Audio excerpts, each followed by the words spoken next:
Since 2022, we have seen how the Russian shadow fleet operated with total impunity towards the law. If a tanker were to have gotten caught, the owner could always dissolve the shell company and keep sailing.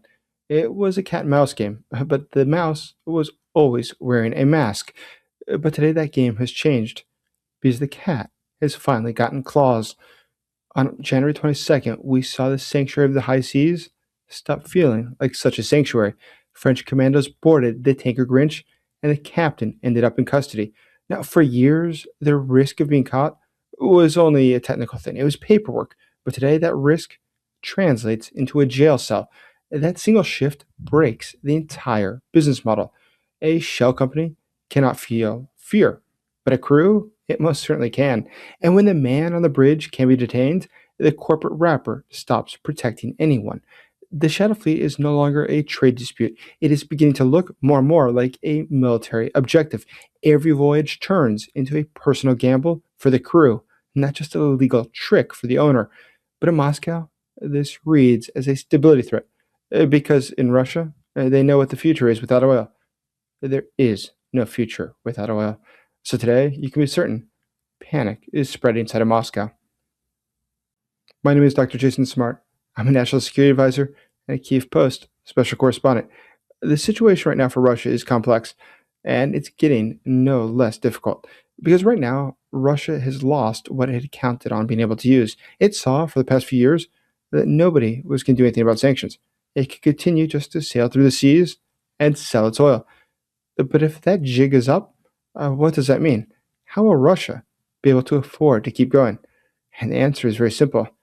They don't have a clear plan because Russia without oil offers the world very little. But today, there's less demand for Russia's oil, which means there's less need for Russia. So if you don't already, subscribe now and become a channel member if you'd like the latest briefings as to what's really happening globally. So first and foremost, we have to understand that what we are seeing transpire is a direct hit on the entire conversion chain of Russian war power. Oil money becomes war money only after it is able to clear the physical choke points of the world. The Kremlin today needs the cash to keep the machine running, and today it is already failing. With over 1.2 million casualties, the regime cannot afford a treasury that's broke. And today we see, even more bloody perhaps than the battlefield, is what is happening to Russia's economy. Of course, Russia is always dependent on the fact that you can rename shell companies. But what do you do if all of a sudden your ship becomes seized? Replacing a massive vessel, that takes years with the current restrictions. But more than that, it's going to be very difficult for Russia to figure out other solutions. A seized ship, in fact, breaks the entire survival math of the Putin regime, which is where people get it wrong. Many people miss on the fact that the squeeze is not only about the Americans or the French boarding your ship, it's also about insurance, documentation, and whether anyone will accept your papers.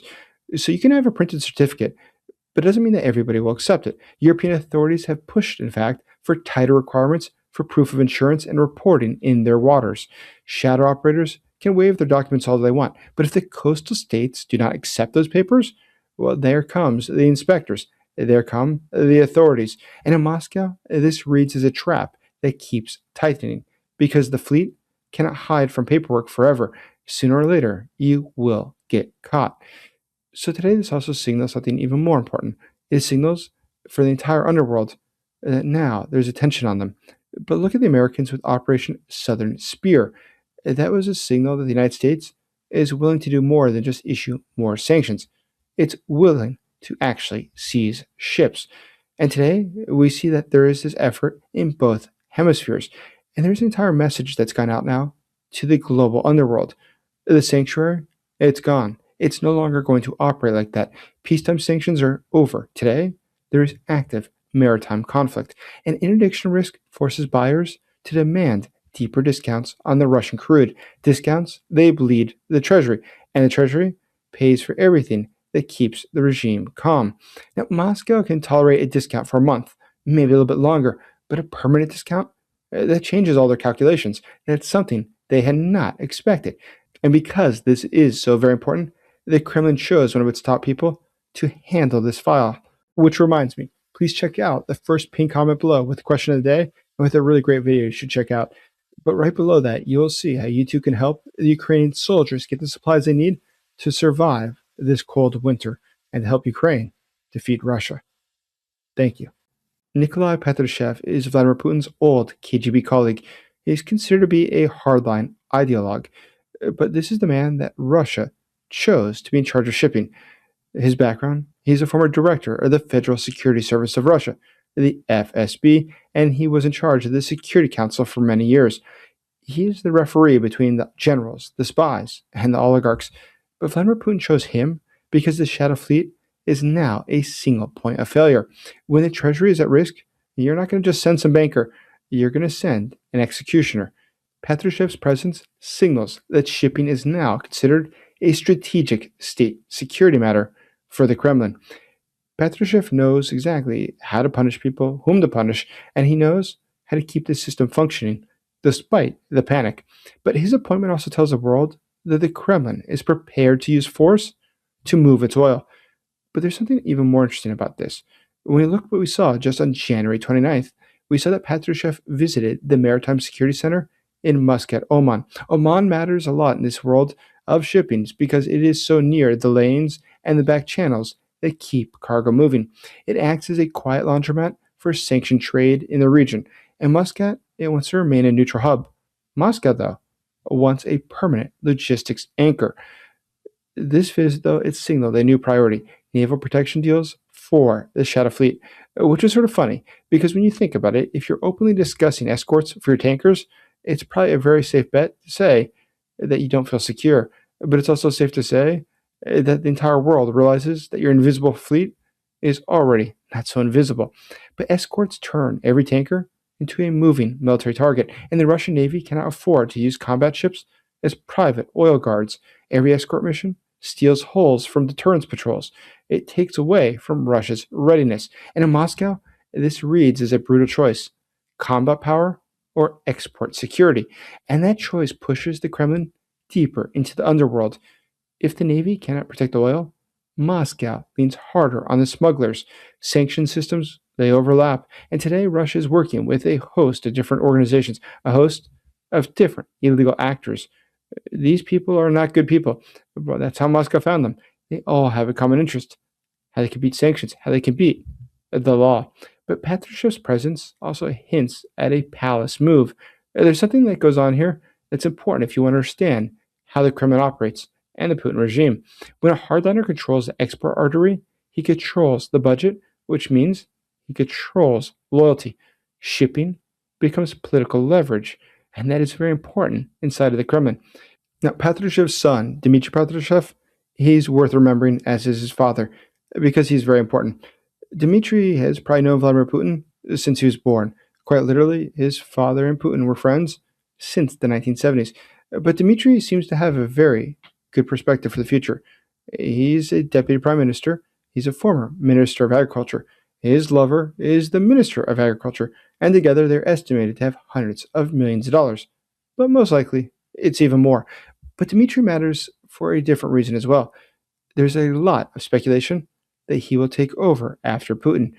So if Dmitry Patrushev were to take over after Putin, it makes a lot of sense that today his father is helping to make sure that they have already a corner on the market.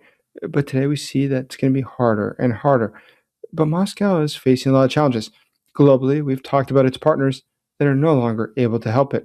But just look at one of the other neighbors of Russia. Look at Central Asia, which Russia refers to as the near abroad. In reality, it is the front line of a shrinking Russian empire. That region consists of Kazakhstan, Kyrgyzstan, Tajikistan, Turkmenistan, and Uzbekistan. I myself spent 4 years living in Kyrgyzstan and working often in Kazakhstan. So they are bounded together by a common Soviet past and a Russian language footprint. But today, they've realized they don't really need Russia either. And that's something that Russia worries about. They try to influence them. They want to have their ability to put their stamp on them. But they've got some competition. There is now a rising Wahhabist influence that we see in the region. It's something that Moscow can't compete with. Somehow the Russian world, it's not great competition when you're up against Wahhabists in Central Asia. But there's something even more important. China is winning the economic war there. They've put in over $66 billion. And today, Beijing is building its trade with the region. And as it does so, it's also building corridors. Those corridors are making the future much more Chinese oriented. However, it's not just the Chinese and the Wahhabists who take a strong interest in Central Asia. Turkey is a country that is quite important regionally. It doesn't get as much attention in the West, certainly not in the United States, but it has done a lot globally to reach out to other countries that have a Turkic background.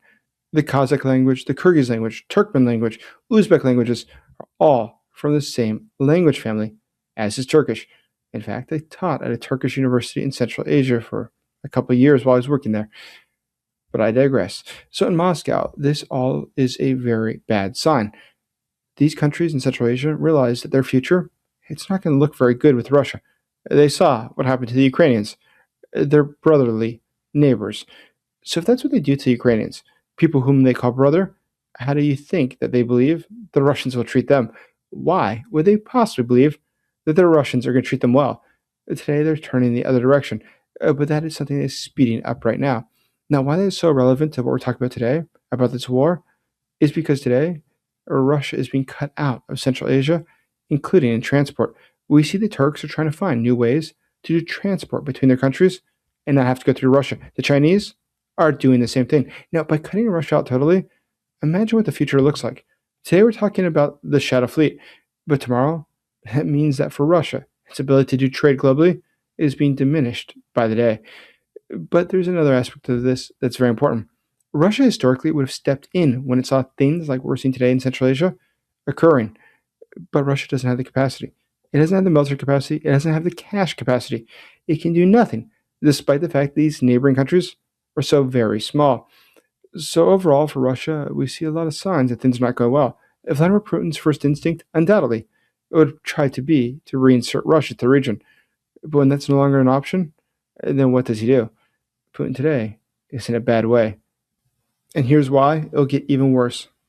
As always, thank you for supporting Ukraine.